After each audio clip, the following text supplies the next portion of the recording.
સનાતન સંઘના ચેરમેન ઉપદેશ રાણાને મળી ધમકી। જ્યાં વલસાડના હાઈવે પર પસાર થતા ગાડી ઉડાવી દેવાની ધમકી મળી છે। હોટલ પર નાસ્તો કરવા ગયા ત્યારે વોટ્સએપ કોલ આવ્યો અને ઉપદેશ રાણા અને પોલીસની ગાડીને બોમ્બથી ઉડાવવાની ધમકી મળી છે। વોટ્સએપ કોલ મારફતે મારવાની ધમકી મળી અને ફરી કોલ કરીને કહ્યું, તું ડર ક્યું રહા હૈ ઉપદેશ રાણા, તું ડર મત। ત્યારે ઉપદેશ રાણાએ વલસાડ પોલીસ કંટ્રોલને આ અંગે જાણ કરી। અજાણ્યા ઈસમ વિરુદ્ધ પોલીસે ફરિયાદ નોંધી છે અને વધુ તપાસ પણ હાથ ધરી છે। તો ઉપદેશ રાણા કે વલસાડ પોલીસ કંટ્રોલ ખાતે અત્યારે જાણ કરવામાં આવી અને સાથે વધુ પોલીસ અત્યારે તપાસ કરશે। પરંતુ સનાતન સંઘના ચેરમેન ઉપદેશ રાણાને ધમકી મળતા ખળભળાટ મચ્યો। मुझे करीब निकले थे अपने मुंबई किसी काम के लिए, तो 5:30 बजे यहाँ पे कोई एकता होटल है जिसकी जानकारी मुझे अब पता चली कि ये उस हद में आता है। तो चाय पीने के लिए मेरी सुरक्षा में जो एएसआई हैं वो भी, और पुलिस की वलसाड़ पुलिस की लोकल रूरल की क्वालिटी की गाड़ी थी, तो हम रुके। तो मुझे कॉल 5:30 बजे सही आता है, तो मुझे बोला जाता है कि उपदेश राणा तेरी जो गाड़ी है इसको भी उड़ाएंगे, ISI से हम बात कर रहे हैं, जो पुलिस की गाड़ी चल रही है इसको भी उड़ाएंगे। तो मुझे बड़ा मैटर ये सेंसिटिव लगा। मैंने तुरंत वलसाड़ पुलिस को कंट्रोल को कॉल किया। मेरे साथ जो सुरक्षाकर्मी थे उन्होंने कंट्रोल बात की और वहाँ से मुझे तुरंत सुरक्षा के साथ पूरा निकाला। कल मैं मुंबई गया, आज आते टाइम मैं PI साहब से मेरी बात हुई और उन्होंने पूरा सहयोग किया। इस मामले पर मैंने प्रकरण दर्ज करवाया।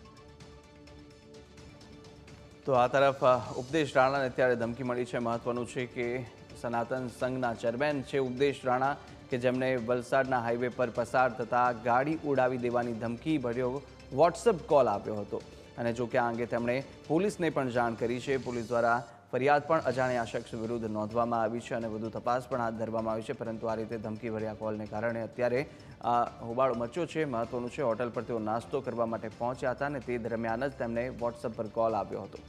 વધુ વિગતો સાથે સંવાદદાતા હેરતસિંહ ફોનલાઈન પર જોડાયા છે। હેરતસિંહ, જે રીતે બોમ્બથી ઉડાવી દેવાની ધમકી અત્યારે ઉપદેશ રાણાને મળી છે અને સાથે સાથે પોલીસની ગાડીને પણ ઉડાવી દેવાની ધમકી મળી, હાલ કોણ શખ્સ હતો, ક્યારની આ બનાવ છે અને અત્યારે કયા પ્રકારની કાર્યવાહી ત્યાં થઈ રહી છે?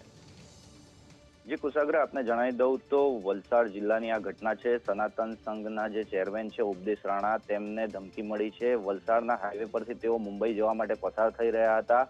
એ સમયે વલસાડની એક હોટલ પર તેઓ ચા પીવા ઉભા રહ્યા હતા। તે સમયે આ જે ઉપદેશ રાણા જે છે તેઓના ઉપર એક વોટ્સઅપ કોલ આવે છે અને વોટ્સઅપ કોલ ઉપર તેઓને બોમ્બથી ઉડાવી દેવાની ધમકી આપવામાં આવે છે।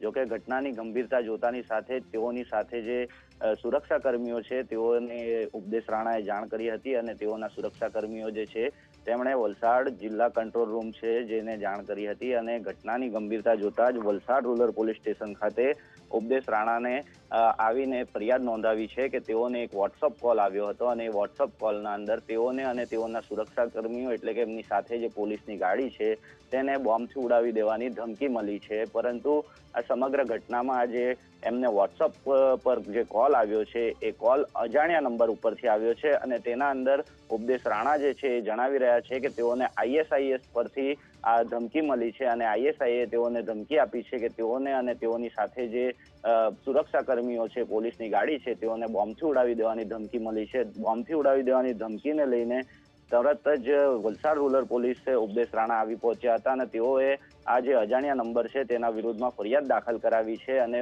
ઘટનાની ગંભીરતા જોતાની સાથે જ વલસાડ જિલ્લા પોલીસ અને વલસાડ રૂરલ પોલીસ જે છે એણે તપાસનો દોર શરૂ કરી દીધો છે। જી આભાર માહિતી સાથે જોડાવા બદલ।